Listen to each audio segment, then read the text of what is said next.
Eventualmente, você vai precisar saber se os dados, se as variáveis estão normalmente distribuídos. Não só para algumas análises de probabilidades, como nós vimos, mas em diversos testes estatísticos existe um pré-requisito, uma exigência que os dados sejam normalmente distribuídos, ou seja, que tenham uma distribuição normal. E como saber se os dados estão normalmente distribuídos? Então é isso que a gente vai estudar nessa aula. A forma mais simples, mais rápida de você saber se os dados estão normalmente distribuídos é você gerar um histograma, um diagrama que vai mostrar a densidade dos dados. Então a gente estudou já que dados normalmente distribuídos eles vão gerar um gráfico em forma de sino com a média ao centro e uma simetria nos dois lados. Então o teste mais simples para você ver se você não tem muito rigor com relação à distribuição dos dados é gerar um histograma e ver se eles têm o formato de sino e se a média está centralizada, se é uma simetria e se eles estão próximos da média. É importante, antes de mais nada, lembrar que quando temos uma amostra, pode existir variação em função do acaso, e principalmente se for muito pequena. Então ela pode não representar a normalidade, ou não da população. Então, dito esse parênteses, aqui a gente vê um outro histograma que o que a gente pode notar aqui? Que esses dados não estão normalmente distribuídos. Existe uma cauda mais longa à direita e eles estão concentrados mais à esquerda, né? Nós vamos provavelmente encontrar a média aqui mais à esquerda. Então esse histograma mostra que não há uma distribuição normal. Aqui nesse outro exemplo é o caso contrário. Os dados não estão centralizados, não são simétricos, eles estão mais centralizados à direita, em números mais altos, números maiores, e a cauda aqui ela é mais longa. Existem outros formatos de dados, analisando dados do dia a dia, que a gente pode encontrar. Então, supondo que aqui essa distribuição seja uma distribuição normalmente distribuída, o que você pode se deparar? Então você pode se deparar com a chamada cauda curta, eu vou escrever aqui curta. Então o que a gente pode ver aqui? A cauda curta ou gorda, a média nesse caso aqui, ela está também no centro, mas os dados estão todos concentrados muito próximos da média. Talvez sejam todos, a grande maioria dos dados tenham o mesmo valor com alguma pequena variação. Então provavelmente eles também não estão normalmente distribuídos. Você pode também encontrar o contrário, a cauda longa.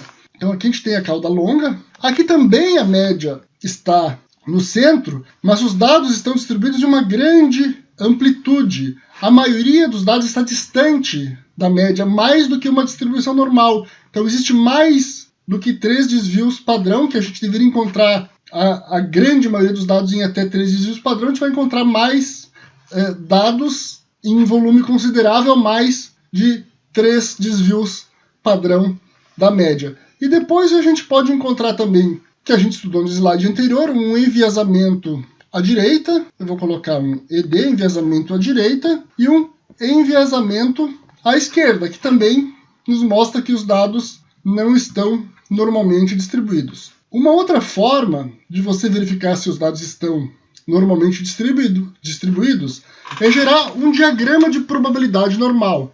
A maioria das ferramentas estatísticas, das boas ferramentas estatísticas, elas geram esse diagrama e obviamente que o R não é uma exceção. Nesse tipo de diagrama, os dados são transformados para a distribuição normal padrão, aquela que tem a média 0 e o desvio padrão 1.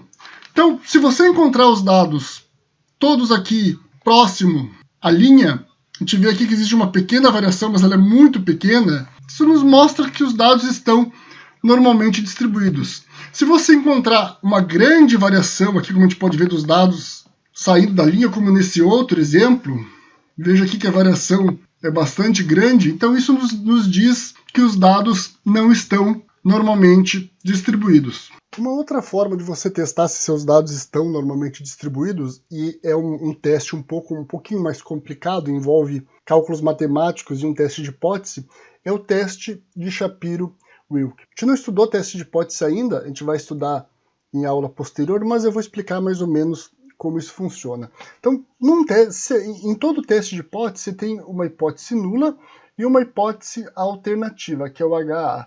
Então, num teste Shapiro-Wilk, a sua hipótese nula é que os dados estão normalmente distribuídos. E a hipótese alternativa é que eles não estão normalmente distribuídos. No teste de hipótese, você não pode afirmar. Você pode dizer que você rejeita, que você pode ou não rejeitar a hipótese. Então é isso que a gente faz com o teste de Shapiro-Wilk. Então, quando você executa um teste de hipótese, você escolhe seu nível de significância, seu alfa, que no caso aqui é 0,05, que é o que normalmente é usado. Ao executar o teste, ele vai gerar um valor de P, ou o p-value, né, que na ferramenta ele vai aparecer como valor de P. Você vai comparar esse valor de P com o nível de significância com o seu alfa escolhido. Se ele for menor ou igual que 0,05, você rejeita a hipótese nula. Se ele for maior que 0,05, não é possível rejeitar a hipótese nula. Então aqui a gente tem um exemplo. Ó. Se o P ele gerou 0,01722, a gente tem um P menor que 0,05.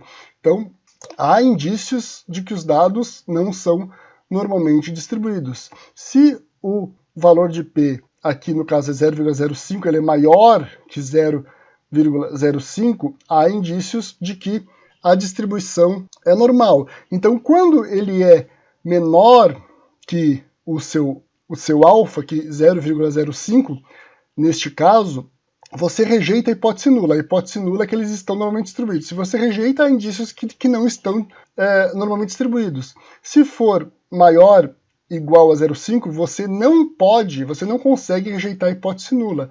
E a hipótese nula é o quê? Que os dados estão normalmente distribuídos. Então, a gente tem indícios de que os dados estão normalmente distribuídos. Então, a gente pode resumir isso tudo aqui nesse quadro aqui, né? Enquanto você não entende bem um teste de hipótese. Então, você executa o teste Shapiro-Wilk, você compara com o seu alfa, se for menor ou igual a 0,05, você não consegue rejeitar a hipótese nula, então a gente tem indícios de que os dados não estão normalmente distribuídos. Se for maior que 0,05, você não consegue rejeitar a hipótese nula. A hipótese nula afirma que os dados estão normalmente distribuídos, então sim, nós temos indícios de que os dados estão normalmente distribuídos. Mas, na prática, esses pressupostos todos não precisam ser todos rigorosamente satisfeitos. Ou seja, você não precisa, na maioria dos testes estatísticos, você não precisa ter muito rigor quanto à normalidade dos seus dados. Então, se você tiver dados que as populações são aproximadamente normais, isso é, não são muito assimétricas, não há muita assimetria, como aqueles exemplos que a gente viu, aqueles gráficos que a gente viu, você pode presumir que seus dados são normais e executar os testes ou a análise que você precisa fazer. Então, normalmente, no dia a dia, você não precisa ter um rigor, uma preocupação muito grande se os dados são ou não são normais. Você verifica se eles são aproximadamente normais, você gera um gráfico, um histograma, verifica se são aproximadamente uma distribuição normal, e isso é suficiente para você considerar eles normais e seguir com seus testes.